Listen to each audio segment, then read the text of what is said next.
Hey everybody, this is Ben Kesnoka, co-founder and partner at Village Global, a network-driven venture firm. And this is our podcast, where we go deep on all things business and technology with world-leading experts.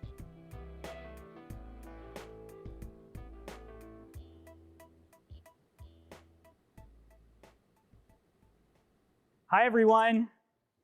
On behalf of Ann Duane, Ben Kesnoka, Lindsay, Sam, and the rest of the Village Global team, welcome to Transformers. We're going to kick things off with our good friend and fellow villager, Phaedra Ellis-Lamkins, founder and CEO of Promise.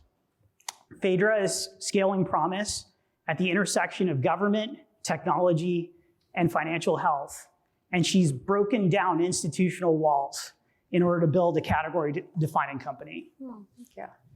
We're also joined by her friend, Van Jones, who'll help us understand how power in government and in politics is not only helpful, but its own competitive advantage. So let's get started. Phaedra. Yes.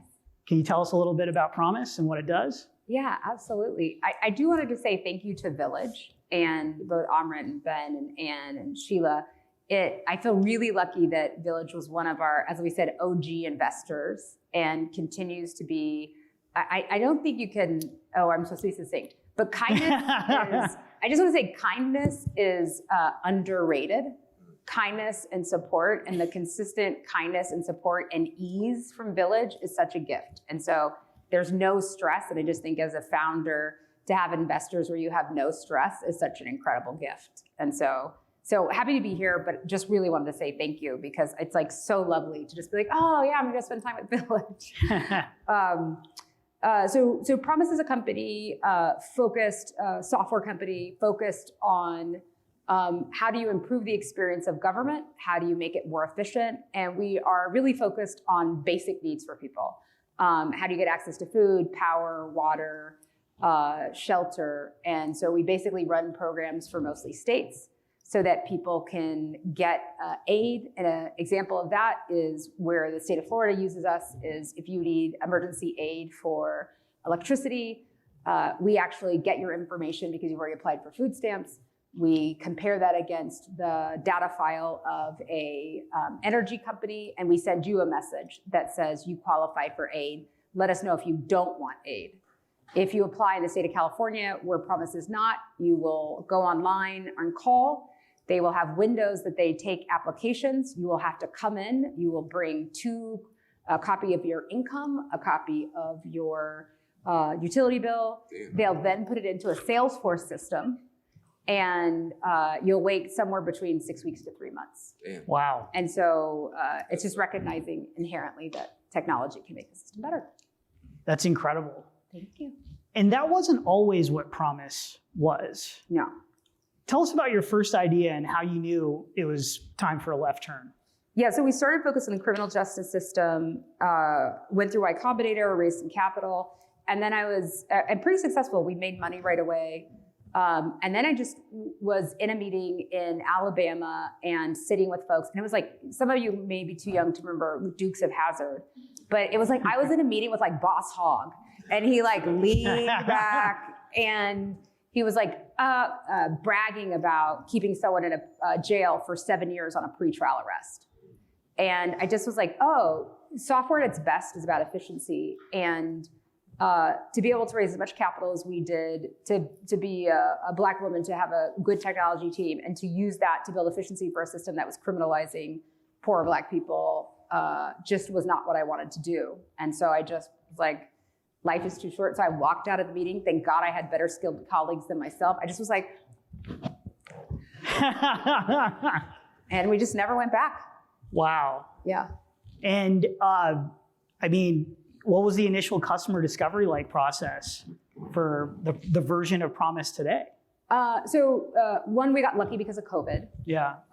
Two, what happened is we realized that most people end up in the criminal justice system because of fees and fines. You can't afford something. You can't afford a parking ticket.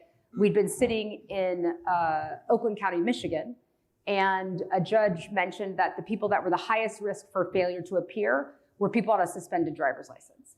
And so we are like, okay, that doesn't make sense, that the people who are most likely to be high risk are people who really can't afford a ticket, and they keep driving their kids to school, they keep going to work. And the system is not designed to be punitive. And at the same time, Max just started a company called Affirm. And so I was like, well, if you're rich or middle class, you can go get a Peloton, you get it and it's interest free. But if you're poor and you can't afford a parking ticket and you need to go to work, you end up incarcerated. And so I just was like, the duality of that made me think we should try to do that. And the good thing about being a founder is you have a sense of confidence sometimes that does not make sense. We were talking about this. So I was like, I mean, if Max can do it, for sure we can do it. And so we just started offering people basically buy now, pay later for government. And we scraped the city of Oakland site without their permission, and just started paying tickets. And then we're like, oh, people pay us back at a really high rate. And if you make it easy, people actually don't want to go to jail, which at the time seemed shocking to people. Shocking. So the customer has always been the end consumer as opposed to government in your eyes? It's a great, no, absolutely not. The person who's the end user is what gives me the passion to do the work. The government is who pays us. And so sometimes even internally we have a tension because the team wants to measure success by how the individual end user uses it. But at the end of the day, governments pay us. And so we have to measure success by how well do we create an experience for governments that's cheaper, more efficient, and runs better. Because some of our clients don't care about the end user, right? Yeah. They do not, and they want less people to get aid. They actually like it being harder. And so for them, it's about efficiency and saving money. No kidding. Yeah. And how do you manage the duality of the idealism of mission-driven work and the reality of profit, capitalism? Yeah, it's a great question. So one, it helps that I like money.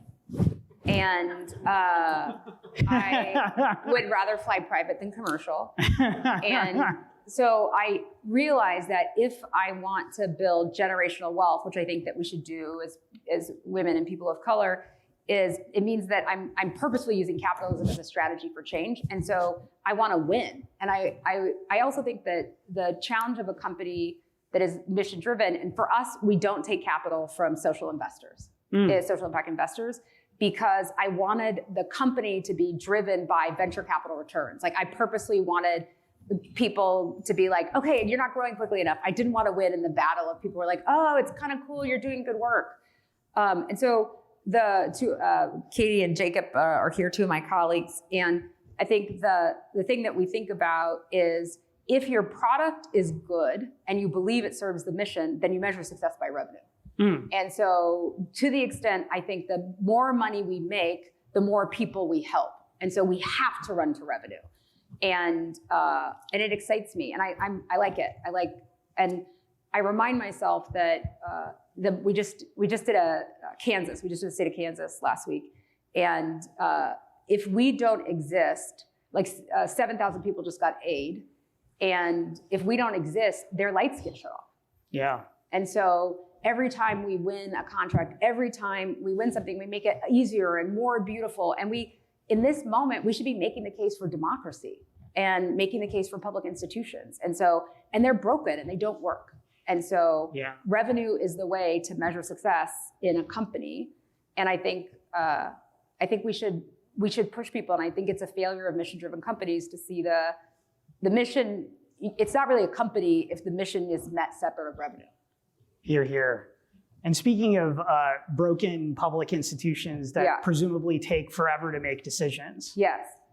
How have you learned to shorten the decision-making window for these states and local governments that might otherwise be impenetrable? Well, one, Godspeed to people who sell to local governments. Okay, fair enough. We started actually the criminal justice selling to counties. And what I realized is the cost of acquisition was too low for the dollar value. And that basically you needed to get so many local governments to equal revenue. Whereas like we just signed another contract with the state of Florida today. It's 1.6 million just to add to something else. So it's like, and it takes the same amount of work. And so I think the thing I think about is I fundamentally believe we are making the government better. Like I feel it, and we are willing to do things that other people don't. And I think a lot of GovTech, you start almost as like a consultancy where you just say like, however to get in. So I was like the state of Kansas, they came to us, and they're, the state of Washington is another example. They were like, they had a program for 2 years. They needed to get $160 million or 150. And they're like, we have to get it out in 90 days. And we're like, great, we'll get it out for you in 90 days. But we made $6 million, right? And so we get out something that we deeply believe in. We provide a high quality service to people who depend on those resources. We made good money. And so I do think that part of what we're good at is we meet people where they are in crisis, and then we over deliver. And that's our sweet spot, is crisis. So it sounds like the secret sauce, if you will, is finding the customer when they're ready to transact, not shortening a long customer cycle. Yeah, I definitely think we just signed the city of Atlanta, which is a smaller city, is a smaller jurisdiction, I think 2 weeks ago, I do think that sometimes those things take a long time. Like there are some things that, like we started the city of Atlanta when we first started, which is why it took 3 years or 2 years to close. And we didn't understand the crisis point. But I think for states, we definitely find people who uniquely need our services. And I will say we made a different decision as a company than traditional, I think a lot of software companies did. I came out of a company before that was kind of like in the Uber of everything, where you just like, we raised 20 million at seed.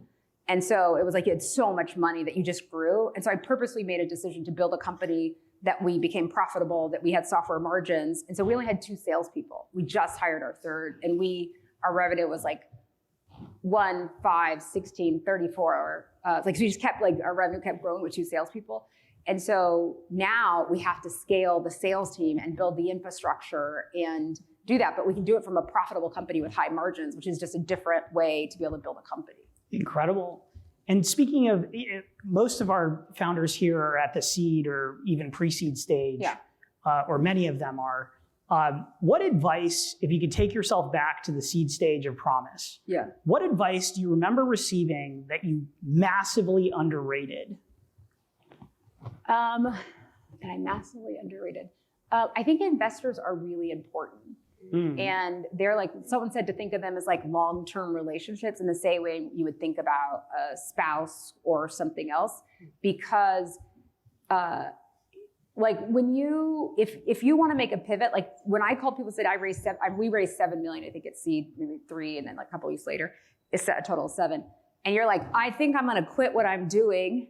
And I think I'm just going to give you your money back, which I thought was great. I was like, oh, we can give everyone their money back plus a little. You guys did great, less than a year.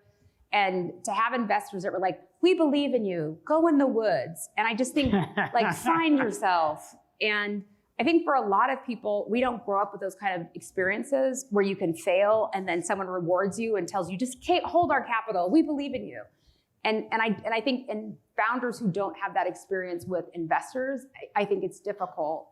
And so the thing I wish is we turned down terms that were better because we liked people. And I just cannot tell you that the best economic terms are sometimes not the best economic terms. Finding people who see you, because I think it's even now, the government is like shutting down social services. People are scared. I was like, oh, this is gonna be so great, Doge. And then they're basically like, oh, screw DEI. I was like, I thought we were government efficiency. And so to those kind of moments, like I don't manage our investors for any fear. I'm just like, oh, this is so great. We were supposed to do 40 this quarter. I think we did 4 or 5. And I was like, oh, this is like a building time. We're going to now do M&A, and we get to start figuring out all these other companies are going to die. We have a lot of capital in the bank. So it's like, there's no stress associated with managing an investor. It's about making the best decision for the company in the long term and positioning us for growth. And so I was like, oh, this is perfect because we've been in an execution challenge.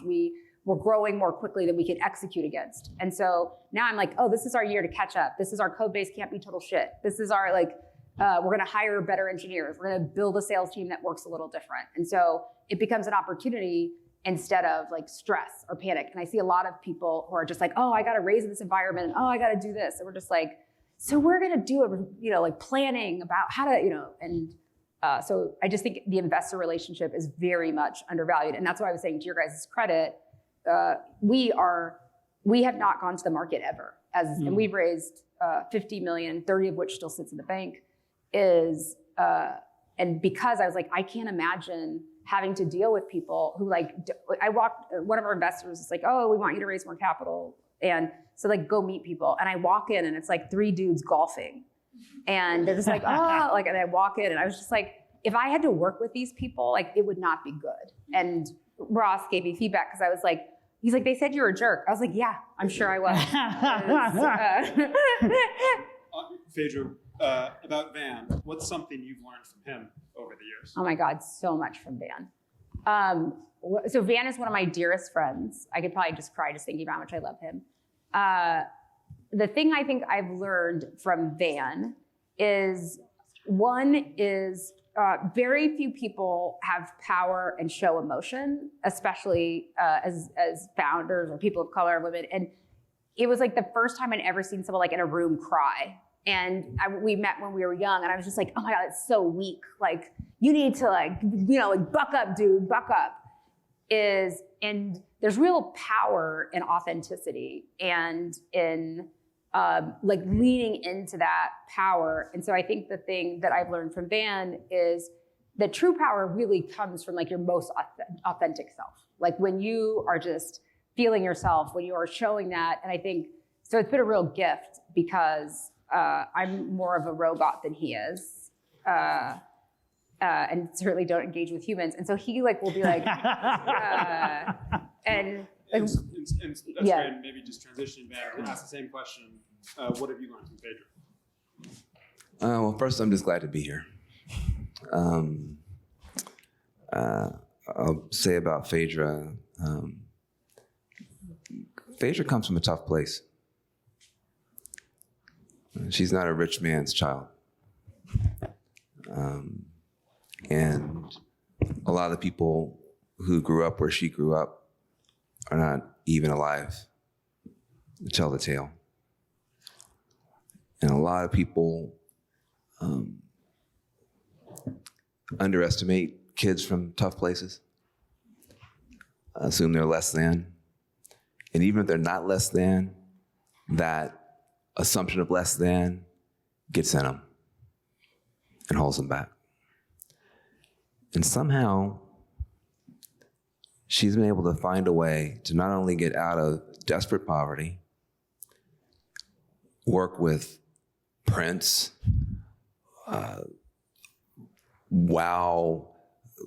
biggest investors in Silicon Valley, build a unicorn billion-dollar company, help poor workers, all this. And at the end of the day, what she's trying to do, she's trying to get back home to those people who don't have a daggum thing and didn't have anybody to help them, didn't have anybody to stand up for them. And she's doing that. She's actually doing that. And some people have had a theory that if you gave a different kind of person a real shot, they might do a different kind of thing. That maybe it's not capitalism that's the problem. Maybe it's just, you just don't have enough people get a chance to play the game. And nobody's playing this game better than Phaedra. Nobody's helping more people before they get out of bed than Phaedra. And she's just getting started. She's a little bitty baby caterpillar. Well, and here, very well put. Van, we have founders gathered here today who are working on some big businesses and some ambitious visions. And they're trying to sell into healthcare, they're trying to sell into fintech, they're trying to explain their crypto business to Washington policymakers.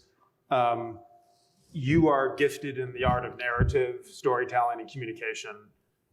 Let's start with your advice to entrepreneurs on how to tell their story. How can they communicate the audacity of their vision, the audacity of the technology to a customer base or to a government base of people who may not be as steeped in Silicon Valley as we are?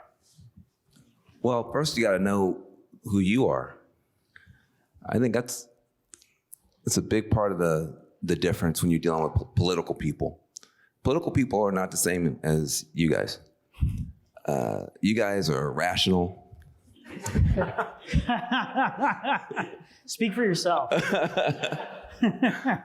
Rational people You're efficient.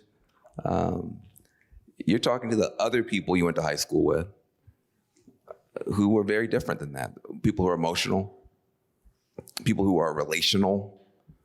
And the most important thing you want to manage, and also people who don't know anything about technology at all.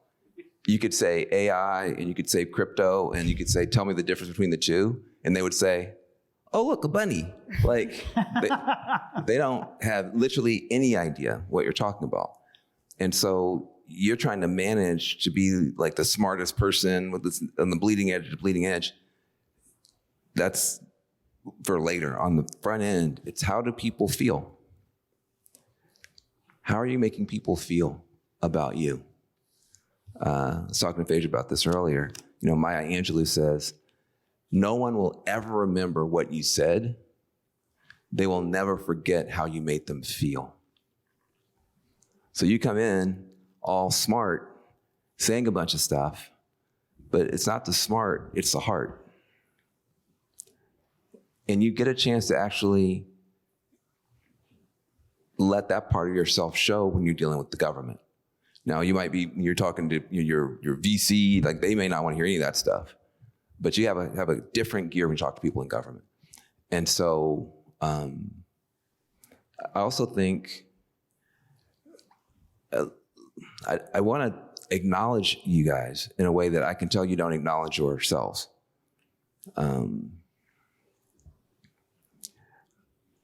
You are very important to me personally because of what you're trying to do. You are trying to do something very, very difficult.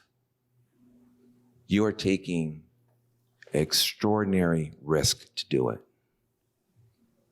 And many of you are doing it for reasons that are embarrassingly noble. I have a 3-year-old daughter. Here's how I see you guys. I have a 3-year-old daughter. She's going to grow up in a different human civilization than the one I grew up in. Okay? Different human civilization because of technology. Her first crush 3, 4, 5 years from now is probably not going to be a rock star or a hip hop artist. It's probably going to be an AI. Her first crush is probably going to be an AI, different human civilization. When she's 28, 30, 32, when she wants to have grandchildren for me, children for herself, she might open up a laptop or deal with the holographic interface and design my grandchildren with biotech tools. It's a different human civilization. 80, 90, 100 plus years from now when she dies, she may be buried on the moon or Mars, because by then we'll be a fully spacefaring civilization. That's a different human civilization. Here's the question. Will this new human civilization be human? And will it be civilized? Will it be human? And will it be civilized? That will not be determined by people in Congress. It's going to be determined by people around this circle. You are not just co-founders of a company. You're co-founders of the next human civilization. And what you do matters. The choices that you make matters. Your courage matters. Your integrity matters. And the fact that it's difficult is a part of the process. And it takes incredible people like you to give my daughter the world that she deserves. And I'm here because I deeply, deeply respect what you're trying to do. Well, and thank you for that. And that's itself stirring and inspiring, so really appreciate that. Just going back, Van, to the opening comment about narrative to government policymakers. Sure. We often tell founders, you need to have sort of a different pitch when you're talking to a prospective employee, when you're talking to a prospective investor, when you're talking to the mass media, so we need to have multiple pitches in our head at any one time, and you have to customize your message to the audience. Yeah. Let's suppose the audience are people in Washington who are trying to understand healthcare, climate, tech, fintech, crypto. What does this group need to know to be effective with that audience? Even that don't work, what you just said. Because it's more about the relationship right? If you're coming in there thinking, what do I need to tell you so you can understand something, you're already in the wrong gear. Because first of all, they're not going to understand what you're saying anyway. You can't dumb it down. Sure, but people can tell if you're dumbing it down. People want to belong to something. That's what you got to understand. They want to be a part of something that's meaningful to them. They want to feel like they're solving a problem. They want to feel like they've got a friend and an ally in getting something important done. And that establishing that is really important. And that's more relational. And so you remember what Phaedra Ellis just said it. She says, look, she's trying to solve this, but she's talking to the person, they have some other problem. She's coming in, I'm going to be a friend to you, Governor. I'm going to be a friend to you. I'm going to help you get this done. And when you are, look, I've worked in the White House. A lot of people come in, they've talked to you and they're trying to get you to do stuff. And it's very clear they got an agenda. They're trying to move you. Somebody told them first say this and this say that. They're running their little script on you. And nobody's stupid. Everybody can tell what's going on. And if you can drop into your actual purpose and calling, why you built this company, the problem you're trying to solve, the people who you're concerned about, the outcomes you're trying to avoid, that person suddenly, as a government guy, now you're talking my language. Nobody cares how much you know until they know how much you care. I'm going to tell you that. In government, nobody cares how much you know until they know how much you care. If they believe you are really going to eat broken glass to solve this problem, then the doors start to open up. And so I think it's very, very important that people think about that way. Mm-hmm. And it is interesting just to riff on that for a sec. I think I strongly agree on the build a relationship point.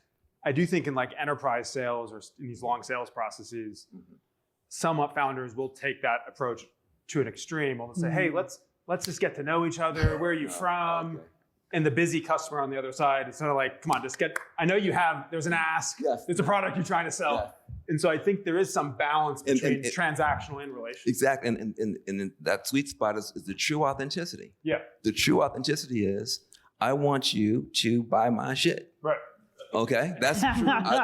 That's what I want. Yeah. Okay? I'm not hiding the ball. Yeah. But it's not so much the what, but the deep why. Yeah. I want you to buy my shit because it's going to help this grandmama. It's going to save this mayor. It's going to, if you can get there sooner rather than later, now you've got a connection to somebody that you're mission aligned. Purpose matters, man. And I think that, maybe for other people that would be too soft or too weird and you need to, what about the numbers and what about the tech? I'm telling you, with government people, it's a little bit different. Am I wrong, Phaedra? No, I was going to say, the thing I think that you're so right about is and I might think about it, is I think for us, selling is really important, is to almost staff somebody, right? Which is once you say, okay, we now have connected as humans. And I think when people come to see us as government sellers, we have some that just went to OpenAI because they offered him so much damn money, but is when they were selling, he's like, I thought we would go in and we would pitch the company. And we're like, no, we're talking Mississippi. Our client is they're stressed. It feels chaotic. It feels like they're not going to get good services. So we walk in and we're like, how can we be of service to you? And then we don't worry about money in the first thing. We're just like, let's just be of service. And I think for some people, the way you sell is exactly, you build a relationship where someone's for you and you're for each other. And so we were like, hey, let's just experiment on Snap, which they shouldn't really let us, they should, of course, because this is recorded, but but I think because they have confidence that we will deliver, that the relationship translates into world-class delivery, that the ability to be able to say, I see you, I get you, and I deeply care that you succeed, right? That's what I think it is, the feeling of the feeling of because we're so aligned, internally we talk about it in sales, it's we're so on staff. We want you to feel like we're never going to embarrass you. We're always going to make sure the product is good. Because I think a lot of people worry about startups that they have a nightmare of the election voting machines, where someone's there's a saying in government, no one gets fired for hiring Oracle. So when you're asking someone to hire someone that's not Oracle. So that's the government version of no one gets fired for buying IBM. Exactly. In government, it's Oracle. It's Oracle, right? So it's like, if someone's going to not hire Oracle, because these are not technologists, you have to make them believe you so deeply care, which I think is Van's point, which is so important, is because either, like for us, you're in crisis. Like the state of Florida, which was our largest client, made $8 million, I think, the first year. She was like, if I could have hired someone else, I would have hired anyone else. And so it's like, but I thought we didn't have a choice, and I knew you weren't going to embarrass us. And so I was like, that's it. She knew we like weren't going to embarrass her. We deeply cared. So I do think the relationship stuff is undervalued. And I think up until the last couple of years, it used to be like a dude who, in defense, it's very different. In defense, it is still like a guy who used to be in the colonel in the army, and then he walks out. But for human and social services and the traditional government folks, it very much is still, I think, relationship-based in staffing for us as a seller. I will just make the quip that in the corrections, the novelist Jonathan Franzen said, some of the most inauthentic people are obsessed with authenticity. And that's what's so funny about these meta conversations is, like, I think your point's spot on, Van. Yeah. And if you get too clinical or analytic about it, I have to be authentic today. Right. I have to connect at the heart. That's actually worse, right? And so there's a sense in which you have to sort of lean into your natural self. Then on building movements and sort of shaping the conversation, we have builders here who are trying to really galvanize wide communities to get behind their vision. What have you learned in that work? And what's a non-obvious nugget or a regret you have or a mistake you see people make as they try to, you've done so much, say, in criminal justice reform. One observation I have from your career is, like, you've built movements going across the aisle and connecting with people with whom you disagree on 9 out of 10 things, but you find that one sliver of agreement and you build around that. I find that so inspiring. That would be like one takeaway I've had. What else can you share about what you've learned doing that? Well, I mean, he's talking about the fact that even though I was an Obama guy, when Trump went in, I made a decision that because Trump's son-in-law, Jared Kushner's father, had gone to prison. So Jared really understood how messed up our federal prisons were. And we got connected, and he said he wanted to do something about the federal prison system.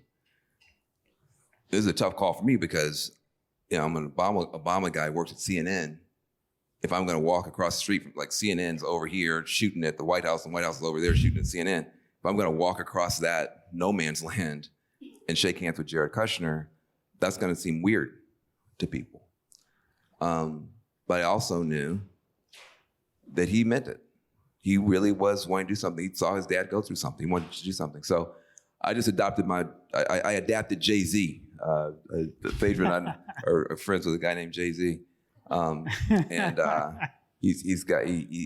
said, well, Jared, with you, I got 99 problems, but prisons ain't one. So, and I just imagine Jay's face when you say that. I'm not as cool as Jay-Z. No, I know. That's Exactly. So, so we work together. What was the principle there? The principle is, what's my why? See, my why, and this is important, so I say you can't fake the authenticity. You got to know your why. My why is I'm a person of very deep faith. And in my faith, I'm a Christian. Jesus says he's going to judge us by how we treat the least of these. The least of these. The addicted, the convicted, the afflicted, the evicted, the poorly depicted. Mm-hmm. Folks that don't have anything. Now, there's 200,000 people in federal prison who fit that description. In order for me not to make my friends upset, am I going to abandon them? See, so you got to know your why. My why is to do something to make their lives better. And when you have a deep why, you'll walk across broken glass for it. So there's nothing inauthentic about me working with Jared Kushner because my why is that deep. Number one. Number two, something that kind of goes maybe unobserved. It's obvious why I work with Jared Kushner. He's in the White House. Why would Jared work with me? I'm not in the White House. I'm not in government. I'm some weird dude on a cable news network he don't like. You got to think about this now. You guys underestimate the importance of something called attention. attention. The most scarce resource in the world is not money, it's not smart technology people, it's time. The richest people I know are still time poor. Nobody has enough time. What is a brand? What is fame? It's a hack for time. If I told you I have a friend and she's pretty beautiful and she's got 4 kids and she's got divorced, blah, blah, blah, it's gonna take me a long time to explain it. If I say I know Kim Kardashian. Wait, I would just say, I'm so sorry, I know, Ben, this is my one thing. Uh-huh. Van was working with Kim Kardashian, and then it was in the Daily Mail, Van is dating Kim Kardashian. And I remember my aunt. Do you know that? Yeah. No comment. And my aunt kept calling me and being like, Van is dating Kim. And I was like, I talk to him every day. I'm sure it's not happening. And Van was like, who am I to deny it? Like, who am I to deny it? And it was like the cutest thing. And it was like, so people aren't always so excited when your friends are a bunch of nerds. But when it was like Van is dating, and they had a picture of you and Kim, and I just was like, So why did Kim and I not stop this rumor? Because, right? We know why you didn't stop. Exactly. Yes, brother. But it part of the reason that we didn't stop the rumor, and part of the reason I think her staff started the rumor, is right? Is because it got us attention. Suddenly, people who didn't know anything about criminal justice and didn't care, including all your relatives, all my relatives, are talking about this alleged love affair between Van Jones and Kim Kardashian, and how do we meet because of criminal justice reform? And so all the stories talk about criminal justice reform. Now you say to yourself, I am not going to spread a false rumor about myself and some TV star. That's not my point. My point is fame, brand is a hack for time. If you walk into the room and they've already heard of you, if you walk into the room, they've already heard about your product, you're winning before anything else happens. And what I see a lot with you guys is you're so focused on making sure the product is great, and from a technical point of view that you're out competing your peers, you forget nobody's ever heard of you. Okay? And so it's a big mountain to climb when you're trying to make these sales. Wouldn't it be wonderful if when you walk in the door, they've already heard of you and they feel great about you? Now, you say, I don't have time for all that stuff. I'm not asking for you to make it your profession, but I am saying that we did one thing with Phaedra, and we had to beg, and we were kicking and screaming and crying, and she finally allowed a reporter to talk to her. Like, you would think that given her backstory and given all that she's accomplished, that she would love talking to reporters. But when she worked with Prince, it was a whole big mess, and she just said, screw all reporters. And so she had the best kept secret in Silicon Valley that a poor black kid is out here building a unicorn and eating up the world, and nobody knew about it. So she talks to a reporter, one reporter. They put her on the cover of Forbes or whatever it was, and now suddenly, even someone like a Phaedra gets a benefit now when it comes to recruitment, all this sort of stuff, from literally one story. And so I just cannot underestimate for you the importance of letting people know your story and having somebody on your team who's passionate about that. Because then it gets to the last point I want to make on this, which is now I get to belong to something. When I hear Phaedra's story is the story of humanity. Everybody believes in the little David who can somehow beat Goliath. Everybody wants to hear that heroic journey and the return home. She came from someplace and did something powerful, and now she's coming home to make it better for others. It's the most beautiful story ever told. So now when I'm working with Phaedra, I'm a part of something. I'm a part of something beautiful. I'm a part of something. Now, all of us don't have a story that extreme, but everybody's got a story. And if people want to be a part of your story, a part of your journey, that helps a lot in government. Because now when I'm at the water cooler, when I'm at the committee, when I'm behind the thing, I can say, no. This brother, He came from here. He did this. Oh, no, this sister, her dad went through this. And that's why she's, oh, okay. Now I can buy into something. I can believe in something. I can belong to something. All of these things are irrational. They're inefficient, but they're powerful. Yeah, and strong +1. And is anyone here on the masterclass we did with Abhay from Typeface AI? We can send a link around because we recorded it. But one of Abhay's points, he's built this unicorn AI, generative AI company. And he said, all these AI entrepreneurs are making the mistake that they think customers just buy the best product. But there's so much anxiety inside organizations right now. They're looking to buy from the person, the founder, the CEO, who can be their trusted counselor and advisor and help them navigate. They'd rather buy the number 2 product with a trusted counselor than the number 1 product where they don't understand the principles behind it. So that's great. And also, listen, we could walk out here right now. He just said what I was trying to say the whole time. A lot more efficiently. It's a really great takeaway. And everyone in the Village team knows that when we meet founders, our first question on a pitch meeting is, what's the founding story of your business? It is amazing how many entrepreneurs don't have a killer crisp answer to what is the founding story. But we all should have that. So I think that is one takeaway from this session. Fantastic insights. Sheila. That was amazing. Let's just do a round of applause. Thanks so much for listening to the Village Global podcast. You can check us out online at villageglobal.vc. We'd love to hear from you, your feedback, your ideas, your inspirations. You can email us at hello@villageglobal.vc.